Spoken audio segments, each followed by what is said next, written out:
بار بار پڑھنے کی توفیق عطا فرمائے۔ آج بات کرنی ہے لبیک کی۔ ہاں، یہ لبیک ہے کیا؟ پہلے تو اس کا معنی سمجھو۔ لبیک اللہم لبیک، میں حاضر ہوں میرے مولا، میں حاضر ہوں۔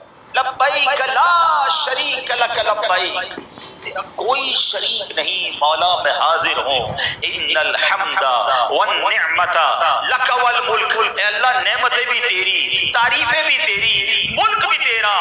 لبیک لا شریک لک، تیرا کوئی شریک نہیں، میں حاضر ہوں۔ یہ کمال کا وظیفہ ہے۔ اسکول جاتے ہیں، مدرسے جاتے ہیں، ہمیں ہمارا نام پکارا جاتا ہے، ہم کہتے ہیں لبیک، میں حاضر ہوں۔ سبحان اللہ، گویا بندہ احرام پہن کر اپنے رب کی بارگاہ میں یہ عرض کر رہا ہوتا ہے مولا تیرا بندہ حاضر ہو گیا ہے۔ واللہ جب بھی یہ معنی سمجھ کر بندہ لبیک کہتا ہے آنکھوں میں آنسو آ جاتے ہیں۔ آؤ ذرا تصور میں جما کر، اب ہم جا تو نہیں رہے، ہم میں سے ابھی کسی نے احرام بھی نہیں پہنا، مگر اچھوں کی نقل بھی تو اچھی ہوتی ہے نا۔ اس نیت سے ذرا مل کر لبیک اس تصور میں پڑھیں کہ میں اپنے رب کی بارگاہ میں حاضری لگا رہا ہوں۔ لبیک اللہم لبیک، لبیک